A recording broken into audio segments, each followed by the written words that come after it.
ಬನ್ನಿ ಮೇಡಮ್, ನಮಸ್ಕಾರ. ನಮಸ್ತೆ. ನಿಮ್ಮ ಹೆಸರು? ಆಶಾ ಅಂತ. ಎಲ್ಲಿಂದ ಬಂದಿದ್ದೀರಾ? ಉಡುಪಿಯಿಂದ ಬಂದಿದ್ದೀನಿ. ಉಡುಪಿಯಿಂದ ಮೈಸೂರು, ಅದು ಆಯುರ್ಮಠಮ್ಗೆ ಏನಕ್ಕೋಸ್ಕರ ಬಂದಿದ್ದೀರಾ ಅಷ್ಟು ದೂರದಿಂದ?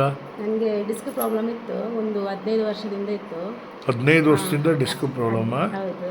ಎಲ್ಲಿ, ಸೊಂಟದ ಭಾಗದಲ್ಲ? ಮತ್ತೆಲ್ಲಿ ಕತ್ತಿನ ಭಾಗದಲ್ಲಿ? ತುಂಬ ಕಡೆ ಹೋದೆ, ಕಡಿಮೆ ಆಗಿರಲಿಲ್ಲ. ಮತ್ತೆ ತುಂಬ ಕಡೆ ಅಂದರೆ ಎಲ್ಲೆಲ್ಲಿ ಹೋಗಿದ್ರಿ? 13 ಕಡೆಗೆ ಹೋಗಿದ್ದೇನೆ. 13 ಕಡೆ? ಹೌದು, ಎಲ್ಲ ಆಸ್ಪತ್ರೆಯಲ್ಲಿ ಆಗಿದೆ. ಅಂದರೆ ಇಂಗ್ಲೀಷು, ಆಯುರ್ವೇದ ಎಲ್ಲ ಹೋಗಿದ್ರಾ? ಎಲ್ಲ ಕಡೆ ಏನು ಹೇಳಿದ್ರು, ಏನಾಗಿದೆ ಅಂತ ಸರ್ಜರಿ ಮಾಡ್ಬೇಕಂತೇಳಿ ಹೇಳಿದ್ರು. ಸರ್ಜರಿ ಕೂಡ ಗ್ಯಾರಂಟಿ ಕೊಡಲಿಲ್ಲ, ಸೈಡ್ ಎಫೆಕ್ಟು ಆಗ್ಬೋದು ಅಂತ ಹೇಳಿದರು.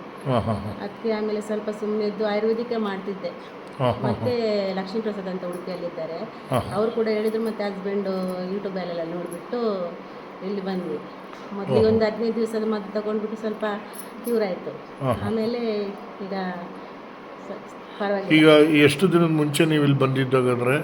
1.5 ತಿಂಗಳಿಂದ ಮುಂಚೆ. 1.5 ತಿಂಗಳು ಮುಂಚೆ ಬಂದು 12 ದಿನ ಎಷ್ಟು? 12 ದಿನ ಟ್ರೀಟ್ಮೆಂಟ್ ತಗೊಂಡ್ರಾ? 1.5 ತಿಂಗಳು ಬೆಡ್ ರೆಸ್ಟು. ಮತ್ತೆ ನೆಕ್ಸ್ಟು ಬಂದ್ಬಿಟ್ಟು 6 ದಿನ ಇದ್ದೆ. ಈಗ ಪರವಾಗಿಲ್ಲ. ಬರುವಾಗ ಹೇಗಿತ್ತು ಕಂಡೀಷನ್ ನಿಮ್ದು? ನಡೆಯೋದು ಮಾಡೋದು ಆಗ್ತಿರ್ಲಿಲ್ಲ, ನಡೆಯೋ ಒಂದು ಸ್ವಲ್ಪ ನಡೆಯೋದು. ಈಗ ಚೆನ್ನಾಗಿ ನಡೆದು ತೋರಿಸಿದ್ರಲ್ಲ? ಈಗ ಆರಾಮಾಗಿದೆ, ಖುಷಿಯಾಗಿ ಹೋಗ್ತಿದ್ದೇನೆ. ಮೊದಲು ನಡೆಯೋಕ್ಕಾಗ್ತಾ ಇರಲಿಲ್ಲ, ಮತ್ತೆ ಏನೇನು ಮಾಡೋಕ್ಕಾಗ್ತದೆ ಕೂರಕ್ಕೆ? ನನಗೆ ಜೀವನನೇ ಬೇಡ ಅನಿಸ್ತು. ಅಷ್ಟು ತಲೆಯಲ್ಲಿ ಒಂಥರ ಮಾನಸಿಕ ಥರ ಆಗ್ತಿದ್ದೆ. ಅಷ್ಟು ನಡಿಲಿಕ್ಕೆಲ್ಲ ಆಗ್ತಿರ್ಲಿಲ್ಲ, ಏನೂ ಇಲ್ಲ. ಈಗ ಸ್ವಲ್ಪ ಅಂದರೆ ಜಿಗುಪ್ಸೆ ಆಗೋಗಿತ್ತು, ಇನ್ನು ಹೇಗೆ ಜೀವನ ಪೂರ್ತಿ ಮಾಡೋದು ಇದೇ ಥರ? ಎಲ್ಲ ಹಸ್ಬೆಂಡೇ ನೋಡ್ಕೊಳ್ತಿದ್ರು, ಅವರೇ ಒಂದು ಸೇವೆ ಮಾಡ್ತಿದ್ರು ನಂದು. ಹಾಗಾಗಿ ತಲೆಯಲ್ಲಿ ಬೇರೆ ಎಲ್ಲ ಆಲೋಚನೆ ಬರ್ತಿತ್ತು ನನಗೆ. ಇಲ್ಲಿ ಬಂದಮೇಲೆ ತುಂಬ ಖುಷಿಯಾಗಿ ಹೋಗ್ತಿದ್ದೇನೆ ಈಗ. Very good. ಅಂದರೆ ಪೂರ್ತಿ ಗುಣ ಆಯಿತು ಅಂತ ಹೇಳಕ್ಕೆ ಇಷ್ಟಪಡ್ತೀರಾ? ಪೂರ್ತಿ ಗುಣ ಆಯಿತು. ಯಾರ್ಯಾರು ಬರ್ಲಿಕ್ಕಿದ್ದಾರೆ ಇಲ್ಲೇ ಬಂದು ಸರಿ ಮಾಡ್ಕೊಂಡು ಹೋಗಿ ಅಂತ ಅಷ್ಟೇ. ಓಕೆ. ಅಂದರೆ ಈಗ ನಡೆಯೋದಕ್ಕೆ ಆರಾಮಾಗಿದೆ, ಊಟ ಮಾಡೋದು ಆರಾಮಾಗಿದೆ, ಮನಸ್ಸು ಹೇಗಿದೆ? ಸರಿ, ಚೆನ್ನಾಗಿದೆ, ಮನಸ್ಸು ಆರಾಮಾಗಿದೆ. ಅಂದರೆ ಇದು 2ನೇ ಬಾರಿ ಬಂದಿದ್ದೀರಾ ಈಗ? ಇಲ್ಲಿ ಏನು ಹೇಳಿದ್ದಾರೆ ಈಗ? 2ನೇ ಬಾರಿ ಏನು ಮಾಡಿದ್ರು ಇಲ್ಲಿ? 2ನೇ ಬಾರಿಗೆ ಎಲ್ಲ ಟ್ರೀಟ್ಮೆಂಟ್ ಎಲ್ಲ ಕೊಟ್ಟರು. ಏನಕ್ಕೋಸ್ಕರ 2ನೇ ಬಾರಿ ಟ್ರೀಟ್ಮೆಂಟ್ ಕೊಟ್ಟರು ಅವರು? ಅಂದರೆ ಸ್ವಲ್ಪ ಮೊದಲು ಸ್ವಲ್ಪ ಬೆಟ್ರ್ ಆಯ್ತಲ್ಲ, ಸ್ವಲ್ಪ ಇತ್ತು, ಅದು ಕ್ಲಿಯರ್ ಮಾಡಲಿಕ್ಕೆ 2ನೇ ಬಾರಿ ಟ್ರೀಟ್ಮೆಂಟ್ ಅಡ್ವೈಸ್ ಮಾಡು. ಎಷ್ಟು ದಿನ ಇದ್ರಿ 2ನೇ ಬಾರಿ? 6 ದಿವಸ ಇದೆ. 6 ದಿನ. ಈಗ 6 ದಿನ ಚಿಕಿತ್ಸೆ ಮುಗಿದಾಗ ಉಳಿದಿರೋ ನೋವುಗಳು ಕಮ್ಮಿ ಆಗಿದೆಯಾ? ಇವತ್ತು ನೀವು ಇಲ್ಲಿಂದ ಹೊರಡ್ತಾ ಇದ್ದೀರಾ? ಈ ವಿಡಿಯೋ ನೋಡೋರಿಗೆ, ಇಲ್ಲ ನಿಮ್ಮಾಗಿನೇ ಭಾಳ ನೋವಲ್ಲಿರೋರಿಗೆ ಏನು ಹೇಳೋಕ್ಕೆ ಇಷ್ಟಪಡ್ತೀರಾ? ಯಾರ್ಯಾರು ನೋವಲ್ಲಿದ್ದಾರೋ ಎಲ್ಲ ಇಲ್ಲಿ ಒಮ್ಮೆ ಬಂದು ಸರಿ ಮಾಡ್ಕೊಂಡು ಹೋಗಿ, ಎಲ್ಲ ಕ್ಲಿಯರ್ ಆಗ್ತದೆ ಅಂತ ಅನಿಸ್ತು ಅಷ್ಟೇ. ಸೊ ಇದನ್ನು ನೀವು ಮನಸ್ಫೂರ್ತಿಯಾಗಿ ಹೇಳ್ತಾ ಇದ್ದೀರಾ? ಇಲ್ಲ ಹಾಸ್ಪಿಟ್ಲ್ ಅವ್ರಿಗೆ ಸಪೋರ್ಟ್ ಮಾಡೋ ವಿಷಯದಲ್ಲಿ? ಏನೂ ಇಲ್ಲ, ನಾನು ಇಷ್ಟು ಖುಷಿಯಾಗಿದ್ದೇನೆ, ಮನಸ್ಸಿಂದನೇ ಹೇಳ್ತಿದ್ದೇನೆ. ಹೌದಾ? ಓಕೆ. ಇವರು ಏನಾಗಬೇಕು ನಿಮಗೆ? ಹಸ್ಬೆಂಡ್ ಅಲ್ಲ? ಸರ್ ನಮಸ್ಕಾರ. ಮೇಡಮ್ ಅವರು ಹೇಳಿದ್ರು ಸುಮಾರು 15 ವರ್ಷದಿಂದ ಈ ಒಂದು ನರಕಯಾತನೆಯಲ್ಲಿ ಇದ್ದಾರೆ ಅಂತ.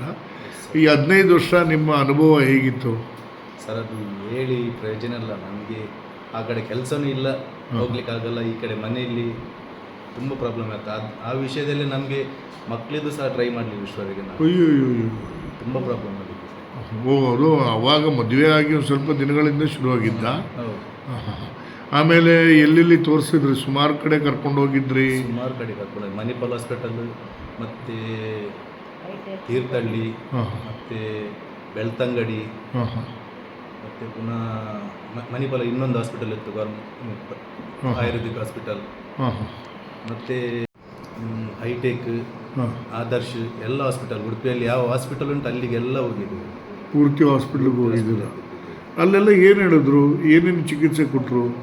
ಅಲ್ಲಿ ಹೋದರೆ ವೆಯ್ಟ್ ಆಗ್ತಾರೆ ಸರ್, ಬೆನ್ನಿಗೆ ವೆಯ್ಟ್ ಆಗ್ತಾರೆ, ಮತ್ತು ಫಿಸಿಯೋಥೆರಪಿ ಮಾಡ್ತಾರೆ, ಮತ್ತು ಮೆಡಿಸಿನ್, ಇಂಗ್ಲೀಷ್ ಮೆಡಿಸಿನ್. ಅದರಲ್ಲಿ ಏನೂ ಗುಣ ಕಾಣಲಿಲ್ವಾ? ಇಲ್ಲ ಸರ್, ಇಲ್ಲ. ಸ್ವಲ್ಪನೂ ನೆಮ್ಮದಿ ಕಾಣಲಿಲ್ಲ? ಇಲ್ಲ, ಚೂರಿಲ್ಲ. ಹೇಗೆ ಆಯುರ್ಮಠಮ್ ನಿಮಗೆ ಯಾರು ರೆಫರೆನ್ಸ್ ಮಾಡಿದ್ರು? ಮೇಡಮ್ ಹೇಳಿದ್ರು, ಯಾರೋ ಹೇಳಿದ್ರು ಅಂತೇಳಿ? ಯಾರೋ ಡಾಕ್ಟ್ರು ನಿಮ್ಗೆ ತಿಳಿಸಿದ್ರು? ಯಾರು? ಅಲ್ಲ, ನಾನು ಮೊದಲು ಯೂಟ್ಯೂಬಲ್ಲಿ ನೋಡಿದೆ ಸರ್. ಯೂಟ್ಯೂಬಲ್ಲಿ ನೋಡಿದಾಗ ಹೀಗೆ ವಿಷಯ ಗೊತ್ತಾಯಿತು. ಅದನ್ನು ನಮ್ಮದೊಬ್ಬರು ಕ್ಲೋಸ್ ಡಾಕ್ಟರ್ ಇದ್ದಾರೆ, ಆಯುರ್ವೇದಿಕ್ ಡಾಕ್ಟ್ರು, ಅವ್ರ ಹತ್ರ ಹೋಗಿ ಮಾತಾಡಿದೆ ಹೀಗೆ ಸರ್ ಅಂತ. ಆಯ್ತು ಸರ್, ನಾನು ಕೇಳಿದ್ದೀನಿ ಈ ಹೆಸರು, ಒಂದು ಸರಿ ಹೋಗಿ ಬನ್ನಿ, ಒಳ್ಳೆ ಡಾಕ್ಟರ್ ಅವರು ಅಂತ ಹೇಳಿದರು. ಹಾಗಾಗಿ ಈ ಕಡೆ ಬಂದು ನಂತರ ಇಲ್ಲಿ ಆಯುರ್ಮಠಮ್ಗೆ ಈಗ ಬಂದು 45 ದಿನ ಮುಂಚೆ ಬಂದು ಅವಾಗ ಅವರಿಗೆ ನಡೆಯೋಕ್ಕಾಗ್ತಾ ಇರಲಿಲ್ಲ ಅಂತ ಹೇಳಿದ್ರು. ಅದೆಷ್ಟು ಮಾತ್ರ ಅವರ ಅವಸ್ಥೆ ಹೇಗಿತ್ತು ಅನ್ನೋದು ನಿಮಗಿಂತ ಯಾರಿಗೂ ಗೊತ್ತಿರಲ್ಲ. ಸೊ ನಡೆಯೋಕ್ಕೆಲ್ಲ ಕಷ್ಟ ಆಗ್ತಾಯಿತ್ತು ಅವ್ರಿಗೆ? ತುಂಬ ಕಷ್ಟ ಸರ್. ಅಂದರೆ ಅವಳು ರಾತ್ರಿ ಒಂದು ದಿವಸ ರಾತ್ರಿ ಮಲ್ಕೊಂಡ್ರೆ ಒಂದು 10 ಸರಿ ಆದರೂ ವಾಶ್ರೂಮ್ಗೆ ಹೋಗ್ತಾಳೆ ಅವಳು ರಾತ್ರಿ ನಿದ್ದೆ ಮಾಡೋಕ್ಕಾಗಲ್ಲ. ಹಾಗಾಗಿ ನನಗೂ ನಿದ್ದೆ ಇಲ್ಲ, ಅವಳಿಗೂ ನಿದ್ದೆ ಇಲ್ಲ. ಕೈ ಹಿಡ್ಕೊಂಡು ಹೋಗಬೇಕು ನಾನು, ಹಾಗೆ ಎಲ್ಲ ಇತ್ತು ಸರ್. ಓಹೋ ಭಾಳಷ್ಟು ನೋವಲ್ಲಿ ಬಂದಿದ್ದೀರ ಹಾಗಾದರೆ. ಯಾಕಂದರೆ ನೋವು ಅನುಭವಿಸ್ಕೋದಕ್ಕಿಂತ ಕಷ್ಟ ನೋವನ್ನ ನೋಡೋದು. ಇಲ್ಲಿ ಬಂದಾದ್ಮೇಲೆ ಹೇಗಿದ್ದಾರೆ ಈಗ 45 ದಿನ ಆದಮೇಲೆ ಇರೋ ಚಿಕಿತ್ಸೆ ಆದಮೇಲೆ? ಪರವಾಗಿಲ್ಲ ಸರ್. ಈಗಲೂ ನಿದ್ರೆ ಮಾಡುವಾಗ ಎದ್ದು ಓಡಾಡೋದು ಕಷ್ಟಪಡೋದು ಆ ಥರ ಎಲ್ಲ ಇದೆಯಾ? ಆ ಥರ ಇಲ್ಲ ಸರ್. ಆರಾಮಾಗಿ ನಿದ್ರೆ ಮಾಡ್ತಾರಾ? ನೋವುಗಳೆಲ್ಲ ಕಮ್ಮಿ ಆಗಿದೆಯಾ? ಕಮ್ಮಿ ಆಗಿದೆ ಸರ್. ಅವ್ರು ನಿಮ್ಗೆ ಹೇಳಿದಾರ ಈ ಥರ ನನಗೆ ಮೊದಲಿಗಿಂತ ಭಾಳ ಬೆಟ್ರ್ ಆಗಿದ್ದೀನಿ? ಹೇಳಿದ್ದಾರೆ ಸರ್. ಈಗ ಮತ್ತೆ ಒಂದು 5 ದಿನ ಚಿಕಿತ್ಸೆ ಮುಗಿಸ್ಕೊಂಡು ಹೋಗ್ತಾ ಇದ್ದೀರಾ? ಹಾಂ ಸರ್. ಈ ವಿಡಿಯೋ ನೋಡೋರಿಗೆ ನಿಮಗೆ ನೋವನ್ನ ಕಂಡು ನೋವು ಪಡಿತಾ ಇರೋರಿಗೆ ಏನು ಹೇಳೋಕ್ಕೆ ಇಷ್ಟಪಡ್ತೀರಾ? ಎಲ್ಲರೂ ಬಂದು ಇಲ್ಲಿ ಸರ್ ಮನಸ್ಸವ್ರ ಹತ್ರ ಒಂದು ಒಳ್ಳೆ ಟ್ರೀಟ್ಮೆಂಟ್ ತಗೊಂಡು ನನ್ನ ಹೆಂಡತಿ ಥರನೇ ಗುಣಮುಖರಾಗಿ ಹೋಗಲಿ ಅಂತ ಹೇಳ್ತೀನಿ ಸರ್. ಭಾಳ ಧನ್ಯವಾದಗಳು. Thank you sir. ಧನ್ಯವಾದಗಳು.